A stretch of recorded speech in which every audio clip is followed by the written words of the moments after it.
保姆女儿篡改了我的高考志愿，北大变青鸟。她污蔑我是故意赌气改制里，爸妈气到跟我断绝关系。她造我黄谣，男朋友当着全校师生的面骂我恶心。她存心挑拨，朋友们一个个疏远我。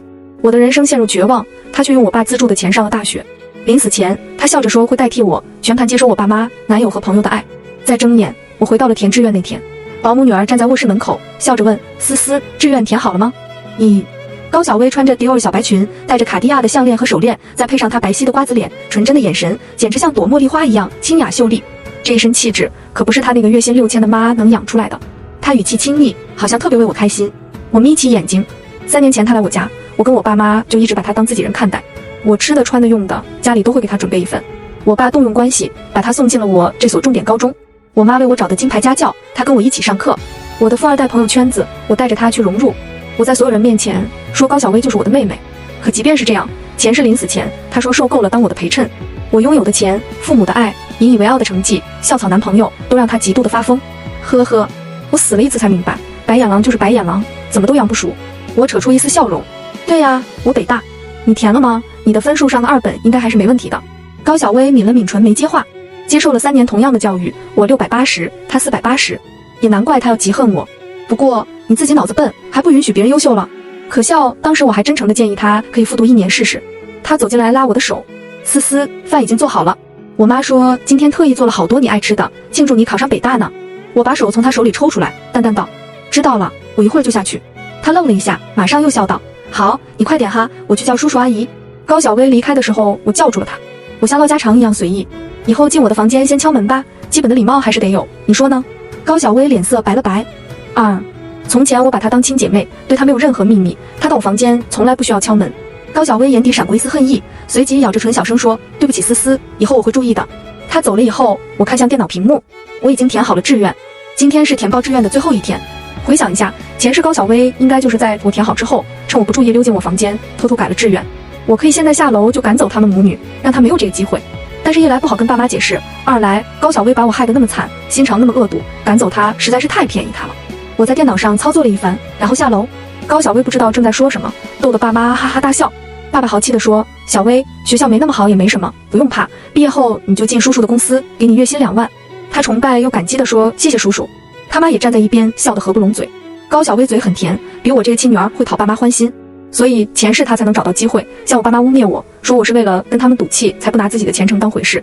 我挤进他和我爸中间，搂着我爸脖子，对着他脸亲了一口。爸，我呢？你女儿可考上了北大，多给你长脸啊，你就说优不优秀？爸爸先愣了一下，毕竟从我懂事起就没再跟他这么亲密的撒过娇了。在外人面前会讨他欢心的高小薇，反而更像他的亲生女儿。他反应过来后笑得特别开心，大声说：优秀，我女儿当然是最优秀的，你毕业还愁找工作吗？只怕爸爸叫你回来，你还不回来呢。我说想让我回来很简单啊，你把公司交给我管理。爸妈都被我逗笑了，妈妈揉了揉我的头发，乖女儿，你爸求之不得呢。我瞟了眼高小薇，她看着我们一家3口，明明恨得眼睛都要红了，却还装作跟我们一起开心的样子。吃了饭，我说要出门。放在从前，我出门见朋友都会带上高小薇，可今天我特意没叫她。当然，我就算喊她一起，她也会找借口不去的，毕竟她还有大事要干呀。我坐在咖啡馆的沙发里，悠哉打游戏。这时候手机提示我的电脑被人打开了。我打开软件，笔记本摄像头清晰地拍到了高小薇那张扭曲恶毒的脸。她聚精会神盯着电脑屏幕，5分钟后露出一个得逞的笑。我嘴角勾起，给她打了个电话。高小薇低头看到来电人是我，瞬间慌了，她立刻关掉电脑，逃一般的从我房间出去了。小薇，你在干嘛呢？怎么才接电话呀？没干什么，我刚在午睡，呵呵。那你出来一起玩吗？我来例假了，不太舒服。哦，那行，那你接着睡吧。我在外头待到晚上才回家，志愿填报系统已经关闭。高小薇看起来神清气爽。我问她：小薇，你看起来很开心哦，有什么好事？高小薇捂嘴笑：不是啦，就是想到明天学校的毕业舞会，还挺期待的。对了，思思，我们明早去挑舞会的衣服吗？我一边上楼一边说：礼服呀，我今天跟文文已经挑好了，明早你自己去吧，我让司机送你。高小薇张大了嘴：啊，思思，我摆摆手打断她的话，装作很困的样子，直接进屋了。高小薇当了3年蛀虫当习惯了，我为了照顾她的自尊心，会周到的帮她考虑好一切，从来不需要她主动开口。她理所当然的以为我会带着她一起挑礼服、挑鞋子、挑首饰，最后再替她结账。当然，前世我的确是这么做的。高小薇在舞会上像盛装出席的灰姑娘，吸引了所有人的目光。我听到大家都夸她漂亮，不愧是我的妹妹时，还觉得特别自豪。也就是那次，她跟我男朋友林晨阳背着我在天台鬼混。想到林晨阳，我心底一片寒意。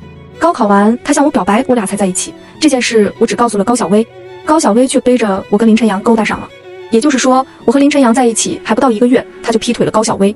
最可恨的是，明明他们才是一对渣男贱女，两个人却把脏水泼向我，让我在全校师生面前抬不起头。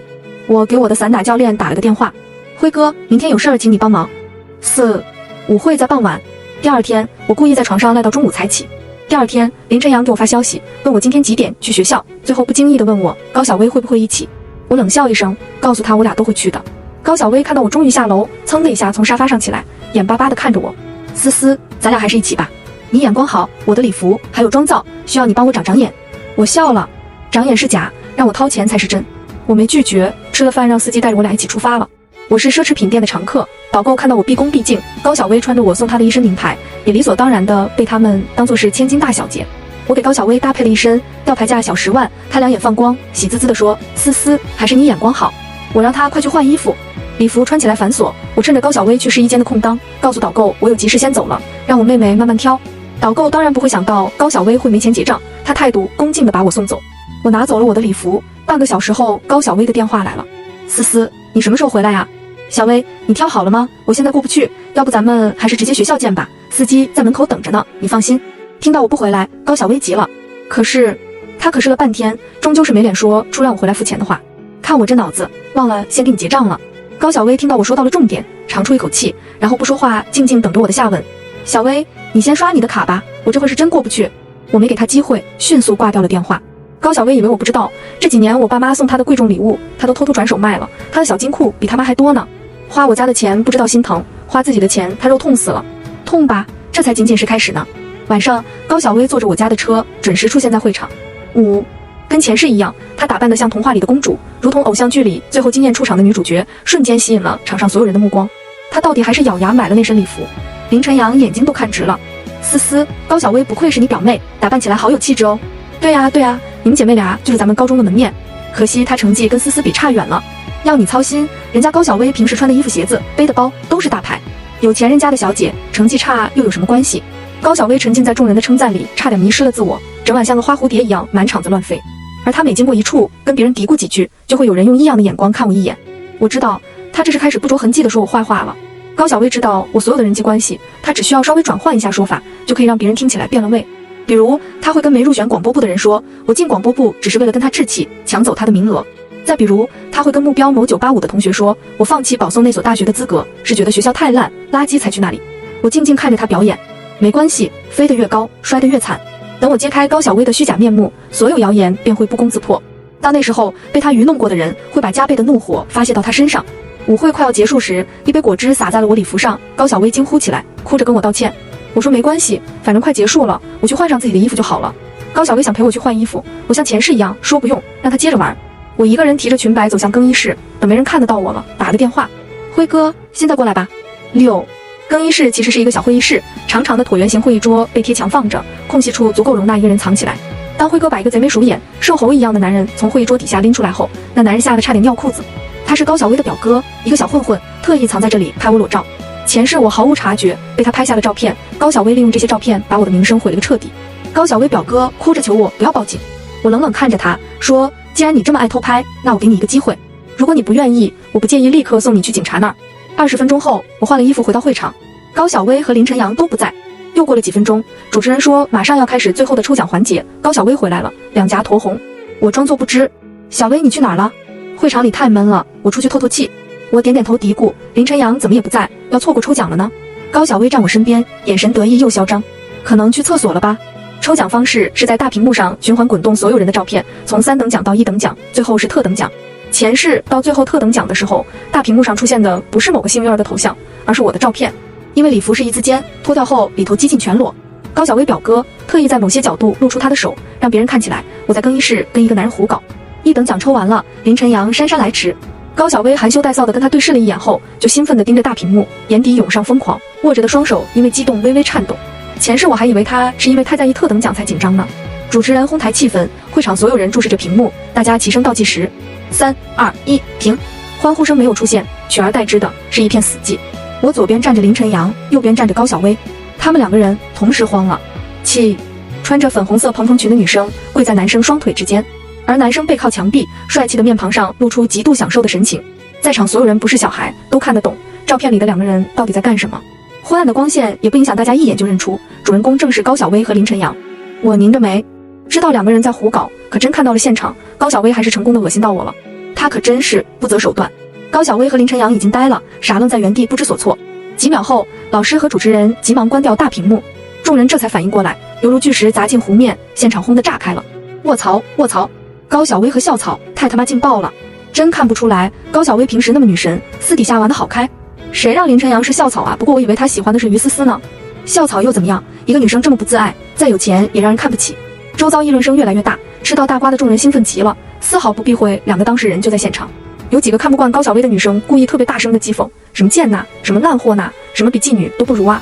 高晓薇听着越来越不堪入耳的话，表情已经绷不住了，脸上羞愧、愤怒、不解，称得上是精彩纷呈。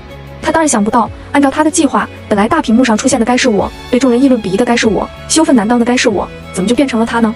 他也没办法狡辩说那不是他，毕竟大家都不是瞎子。高晓薇捂着脸想跑，被我一把扯住。笑话，我怎么能让他走？给我留下来，接着丢人。我左手死死拽着高晓薇，右手狠狠给了林晨阳一记响亮的耳光。林晨阳，你竟然这么对我妹妹，你把我当什么了？这一巴掌我用上了全部的力量，虽然我是女生，可这么多年的散打不是白练的。林晨阳被我打的一个趔趄，差点摔倒。爸，在别人看来，我打他是为了给我爱护的妹妹讨公道，可他林晨阳心知肚明，他和高晓薇苟且，对我来说就是出轨，是背叛。果然，林晨阳心虚，被我打了也不敢生气，而是急忙求我原谅。高晓薇先勾引我的，是真的，是他先约我去天台的，她是你妹妹，我以为她有什么重要的事情跟我说，我才去的。林晨阳看我无动于衷，更加着急，开始口不择言。思思，真的不能怪我，高晓薇她就是个下贱的婊子，我怎么可能喜欢她？被我拉着的高晓薇浑身一震，瞪大眼睛，不可思议地看向林晨阳。她还以为自己是凭借魅力从我身边抢走了林晨阳，殊不知对方只把她当个玩物。我努力憋笑，面上却更生气，指着她鼻子骂：你放屁！我不允许你这么污蔑我妹妹，你凭什么说她是婊子？你有证据吗？林晨阳被我一激，当即掏出手机边点边大声说：这是他刚刚约我去天台的微信，还有这是高晓薇前几天洗澡发给我的照片，他跟我说是不小心发错了，怎么可能用这种拙劣的借口对我发骚而已。离得近的人都看到了，林晨阳手机里数十张浴室照，顿时一片哗然，看向高晓薇的眼神更加鄙夷。高晓薇现在简直羞愤欲死，她还是想逃，却被我紧紧拉着手腕。我呸了一声，照片是 AI 换脸吧？这身体绝对不是小薇，我可以现在就把小薇妈妈叫过来，让她来辨认一下。高晓薇一听我要把她亲妈喊来，吓得一个机灵，大家可不知道她妈就是我家的保姆。她一双眼猩红，此时恐怕恨死了我，却不得不带着哭腔向我哀求：思思，我不想待在这里了，我们走好不好？我心疼地看着他，转身对林晨阳冷冷道：林晨阳，小薇她还是未成年啊，这种事情你怎么做得出来？除非你告诉我，现在你们是男女朋友。高晓薇的生日在半个月后，也就是说她现在还没满18岁。林晨阳连忙否认：谁跟她是男女朋友啊？真的是她先勾引我的，你相信我？我只是皱眉，表示我不相信他说的任何话。高晓薇一个字都不敢反驳，只是拖着我要走。反正目的已经达到了，我任由他拉着离开了会场。回去的路上，高晓薇痛哭着向我道歉。我大度地表示：小薇，我不怪你。高晓薇抬头不确定地问我：思思，你真的不怪我？当然啦，你是我的妹妹，我相信你的为人。你告诉我，是不是林晨阳逼你的？高晓薇半张着嘴，诧异极了。毕竟她跟我的男朋友做出那种事情，再加上林晨阳手机里的证据，换个正常人揍她都是轻的。高晓薇犹豫了几秒钟，似乎下定了决心，她点点头：对，我不小心把自己拍着玩的照片发给了他，他就用那个威胁我说，如果我不按他的意思来，他就曝光那些照片。思思，我真的好害怕，我不是故意要插足你们的。高晓薇说着说着，好像真的入了戏，崩溃大哭。你放心，把这事告诉我爸，让他帮你讨回公道。不要！高晓薇突然大叫起来，她意识到自己反应过激，不好意思地解释：我的意思是，我不想把事情闹大，更不想因为我让叔叔得罪林晨阳他爸妈。思思，求求你，这事儿就这么算了好吗？我求求你了。他是真的怕了。林晨阳家在本地很有权势，高晓薇处心积虑抢走林晨阳，除了给我添堵，看中的也是这点。但是这也意味着，如果他得罪了林晨阳，林家绝对不会放过他。面对高晓薇的苦苦哀求，我说好。到了家门口，我想起来自己手机忘在了车里，让他先进去。回到车里，我毫不犹豫拨打了110。警察叔叔，我要匿名举报一起利用裸照威胁、猥亵未成年少女的案件。对，我有受害人的照片和亲口承认的录音证据，一会儿我就会让人送到警局，可以证明他是被胁迫的。到警后，我叫上司机跟我一块回家。刚走到门口，就听到里头传来男人暴躁的怒吼声和摔东西的声音。我爸妈今早出差了，按理说家里现在只有高晓薇和他妈才对。司机警惕地拦住我：我表示没事，推开门走进去。我今天把花放在这里，不给我钱，我就待在这里不走了。一个胡子拉碴、流里流气的中年男人大喇喇瘫坐在我家沙发上。我跟我妈没钱，你赖在这里也没用。小薇，你现在翅膀硬了呀，天天跟你妈住别墅坐豪车，你老子还在外头受苦，你知道吗？那又怎么样？我早就跟你断绝关系了。什么断绝关系？你就是飞到天边，你也永远是我高大强的种。这个男人就是高小薇的亲爸，一个酒鬼加赌鬼。高小薇对他可谓是厌恶至极。我轻咳一声，正在争执中的三人吓了一跳。高小薇他妈最紧张。嘶嘶，我没有生气，语调轻快打招呼。这位是高叔叔吧？高大强虽然一派混账模样，看到我这个主人到底不敢太过于放肆，更何况我还带着人。他坐直身体，对，我来找我老婆和女儿，拿了钱我就走。高小薇本就因为舞会上的事搞得十分疲惫，现在自己不堪的一面又被我看到，更加恼怒。什么女儿？谁是你女儿？你滚不滚？再不滚，我们报警说你私闯民宅。高大强对高小薇的威胁根本不在意，但是我出现了，他神色戒备起来。我笑了笑，小薇，我想高叔叔肯定是遇到难处了，不然他也不会来这里找你的，你能帮就帮他一下呗。再怎么样，血浓于水，亲情是斩不断的。高小薇跟他妈没想到我竟然会这么说，他妈急得赶紧跟我解释，思思你不知道，这个无赖就是无底洞，我们的钱早被他要光了。11，高大强看到我居然向着他，放松下来，开始不住地说我好话。啧，瞧瞧，这才是千金大小姐的气度。高小薇，你天天跟人家住在一起，吃在一起，你也比不上人家半分。呵，这话说得不错，我爱听。高小薇被狠狠戳到了痛处，她最介意的就是他和我的差距，所以前世她费尽心机都要得到我拥有的一切。此刻他恨得牙都要咬碎了，却不敢冲我发火，只能把怒火对准他爸。他试图把高大强从沙发上拽起来，你滚啊，我们绝对不会给你钱的。我适时出声提醒，小薇小心点呀，你刚花了6万买的裙子，别弄坏了。什么6万？正跟高小薇拉扯的男人怔住了，他不可置信地看着高小薇身上的裙子，表情从疑惑逐渐转为愤怒。下一秒，他表情狰狞，抡起胳膊对着高小薇重重甩了2巴掌。贱丫头，老子因为1万块钱在外头像条狗一样东躲西藏，你买件裙子就6万，还敢骗我说没钱？高小薇根本没设防，就这么被扇倒在地。跟他一起掉在地上的还有一颗带血的牙。你这天杀的，我跟你拼了！高小薇他妈哭喊着去捶打高大强，却被高大强一把推开，跌坐在地。司机护在我前面，生怕高大强冲我发疯。高大强似乎还不解气，一脚踹在高小薇肚子上，高小薇痛哭一声，立刻像只虾米一样蜷缩了起来。别以为我不知道，都是你拦着你妈不给我钱，还说让我死了最好。当初你生下来，老子就应该把你淹死。我瞥了眼地上晕晕乎乎半天爬不起来的高小薇，心底快意，面上却做出焦急的样子。高叔叔，你怎么能打人呢？这时候，小区的保安在外头敲门，询问家里发生了什么事。我对司机使了个眼色，司机立刻去开门。高大强见人多了，不敢再放肆，再不满也只能骂骂咧咧的被保安在两边架着往外走。别墅区的安保其实很好，他爸前世试过好多次，都没找到机会进来。而他今天之所以能够出现在我家，是因为我让人给了他一张临时的门禁卡。对，人是我故意放进来的。12，前世从舞会上狼狈回家后，高小薇趁着我爸妈不在，背着我给他们通风报信，说我是跟人苟合被拍到了，还被全校师生看到，丢脸丢到了姥姥家。我爸妈虽然宠我，但我家的家教甚严，怎么能接受这种事情？第二天大早就飞回来教训我。即便我努力解释，可是有了高小薇污蔑在先，再加上照片里解释不清的那个男人，爸妈还是对我失望不已。高小薇自己从小没有一个完整的家，是以她最看不惯的就是我爸妈对我的爱。这一次，我不但把丢脸的人换成了他，我还是要他当着我的面被他最厌恶的亲爸辱骂殴打。高大强走了以后，我居高临下看着地上的高小薇，根本没有要扶他的意思。阿姨，小薇，你们是怎么回事？为什么会让这么危险的人进来我家？我特意加重了我家2个字。高小薇他妈红着脸，不知道怎么解释。我继续道，你们在我家时间也不短了，我想我跟我爸妈没亏待过你们，所以请你们处理好自己的家务事。今天这样的事，我不想再看到第二次。高小薇捂着肚子，明明痛得要死，却目露凶光，整张脸因为极度的恨意已经扭曲变形，哪里还有今天舞会上惊艳全场的丁点样子？高小薇他妈很珍惜自己跟女儿在我家的生活，不停跟我道歉，保证以后绝对不会了。然后他又害怕地问我，思思，微微好像受伤很严重，我好怕，是不是得去趟医院啊？我径直上楼，留给母女俩一个背影。你们想去就去，司机可能还没走远，让他送你们吧。我可不会像从前一样，高小薇有个头疼脑热就傻乎乎的去关心照顾了。也许从此刻开始，高小薇会怀疑我慢慢不对劲了，但谁在乎呢？今晚对她来说简直就是一场噩梦，可明天还有更大的噩梦等着她呢。13，我睡得很好，醒来后打开手机，高小薇他妈已经给我打了无数个电话，还有几十条消息。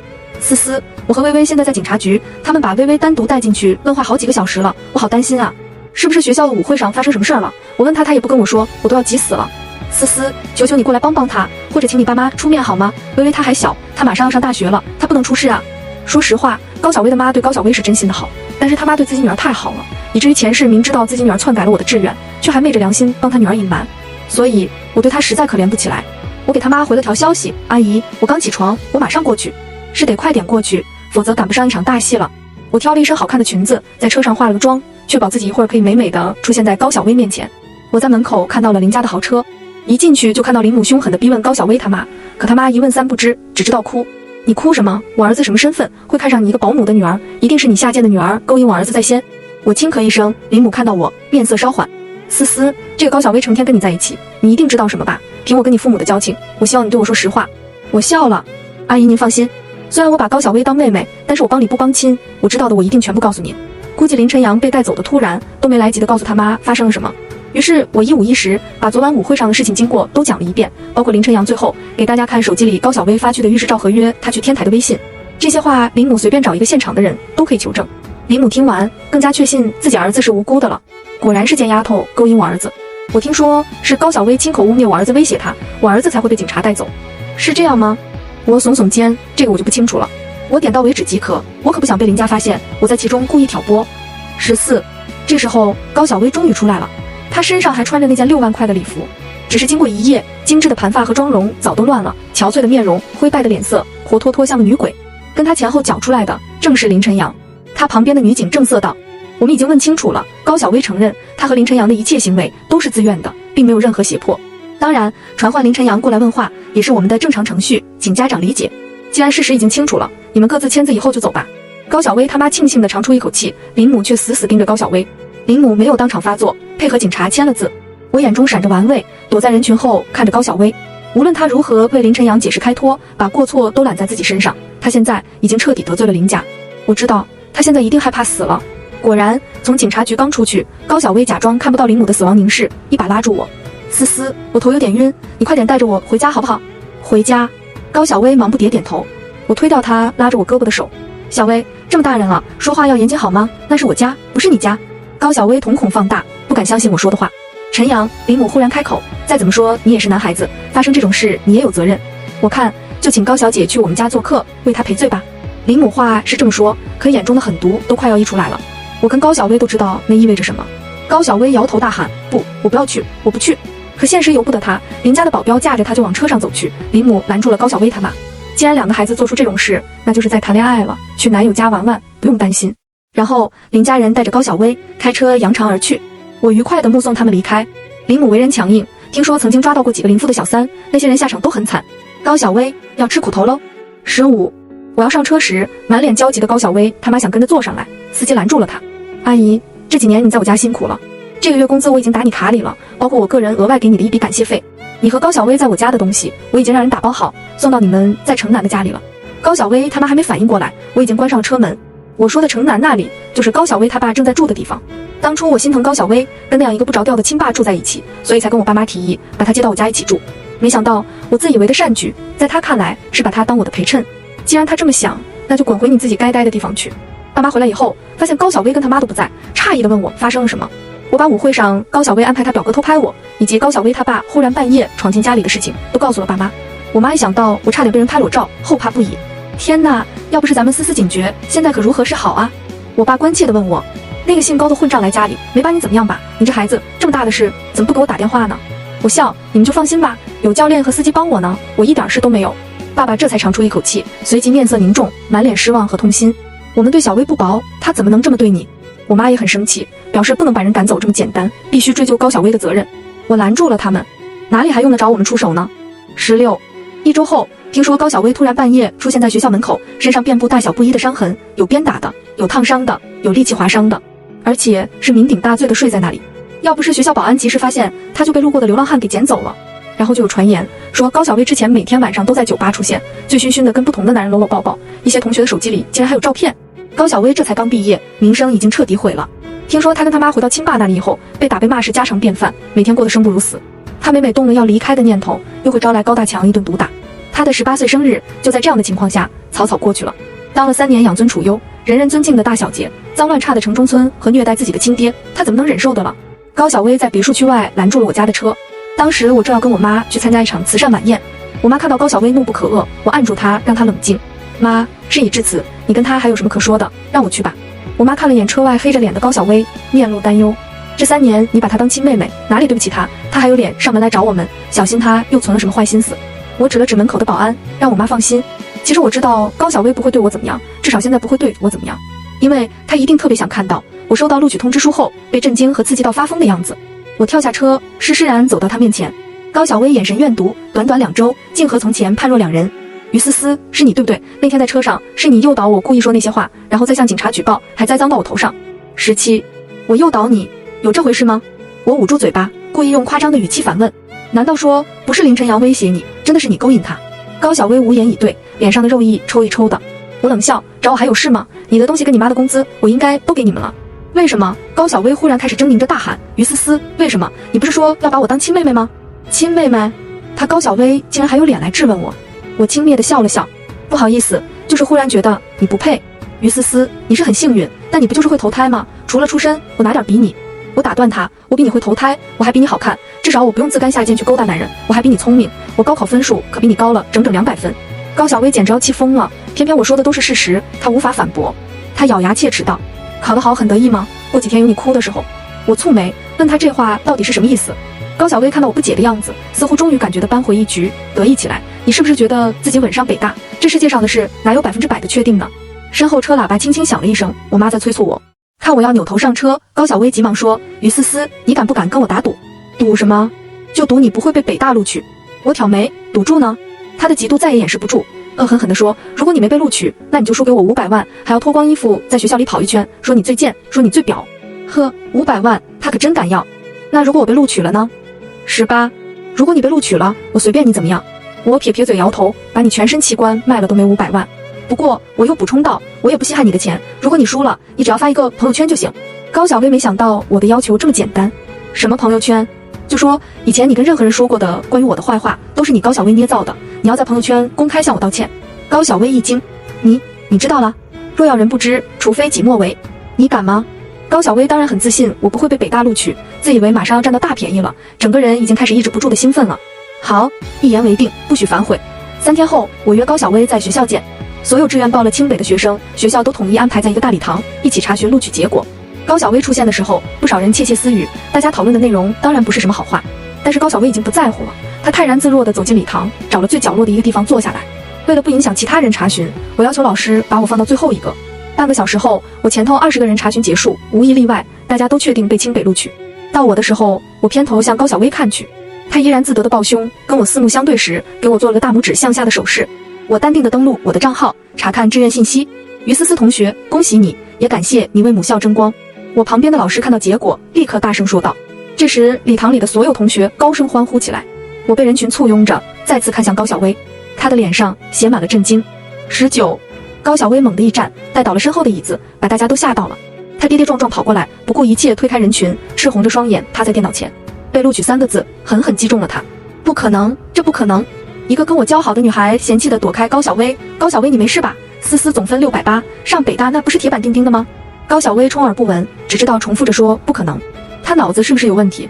你忘了，她之前天天跟男人鬼混，身上都是伤，谁知道是不是玩什么变态游戏，把脑子给刺激坏了。思思，说真的，你快离你这个表妹远一点吧。我清了清嗓子，有件事到现在必须跟大家澄清一下了，那就是高小薇并不是我的表妹。高小薇猛地抬头，似乎预料到了我要说什么，眼底的不安急剧放大。我微微一笑，她的妈妈在我家工作了3年，兢兢业业，非常认真，我们全家都很感激呢。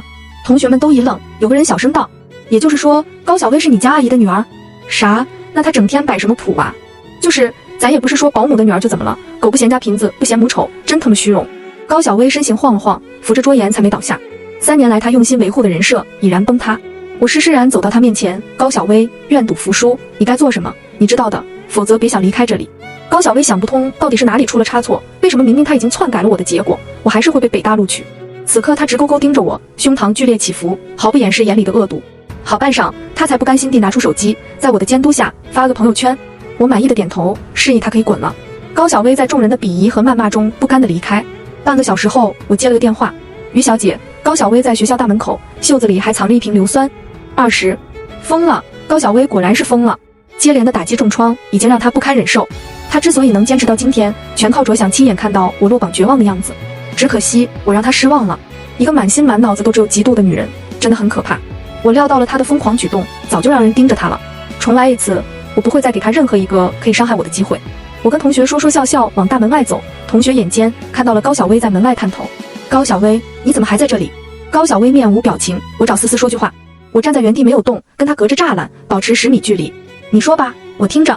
思思，你还是因为林晨阳的事情在怪我对吗？可我也受到了非常可怕、非常严重的惩罚了。但是我真的舍不得我们3年的姐妹之情，我不奢求你的原谅，不管你接不接受，我是真心的想向你道歉。思思，对不起，我不该痴心妄想去勾搭林晨阳。你是天上的仙女，你是千金小姐，我怎么能跟你比呢？是我错了。高小薇已经哭得不能自已。思思，我现在就想抱抱你，就当为我们的过去画上一个句号，好吗？你不愿意，那拉拉手也行。我饶有兴趣地看他表演，终于忍不住为他鼓掌。高小薇，你这演技应该去考电影学院，上什么2本啊？屈才了。高小薇如此放低姿态，可我还是没有上当。她恼怒又尴尬地止住了哭。于思思，你别给脸不要脸。2个警察忽然出现在高小薇身后。你就是高小薇对吗？你涉嫌篡改他人高考志愿，非法获取公民个人信息，请你跟我们走一趟吧。21。高小薇本来要对我破口大骂的，硬生生被打断，而且还是这么重磅、这么让人震惊的事情，脸上的表情真是精彩极了。他磕磕巴巴的辩解，我没有。有还是没有？请你跟我们回去配合调查就知道了。卧槽！身旁的同学忍不住发出感叹，随即意识到这是在警察面前，赶紧捂住了嘴。警察叔叔，就是他，趁我不在家，偷偷改了我的志愿，差点害我考上北大。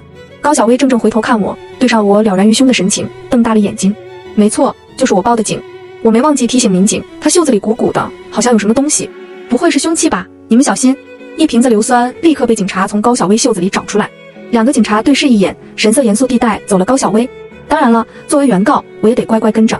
身旁同学目睹全过程，在我们走后，立刻把这件事发在了各种群里，广而告之。不到5分钟，高小薇篡改我北大志愿，我亲自报警后，她在校门口被警察带走的事情就传遍了整个学校。我有高小薇全程作案的视频，以及她在我电脑里操作的录屏证据，案件清晰明了，证据充足。高小薇，她违法了。我爸妈此时才知道这件事，极其震怒，强烈要求法官严惩高小薇。不过，因为我及时察觉，将志愿修正，并未造成严重后果，高小薇本来不会被判很重的。但林家知道了这个消息，做了些手脚，最后高小薇被判2年监禁，还要处以一定的罚金。交罚金这件事可气坏了高大强，嚷嚷着等高小薇出来了，绝对打断她的腿。22，我去探监，高小薇拒绝见面，大概是不想被我看到她跌落谷底的惨状吧。林晨阳自从舞会事件后，着实低调了一阵子。高小薇被判以后，他竟然又不要脸地联系我。思思，之前是我糊涂，一时鬼迷心窍，我知道错了。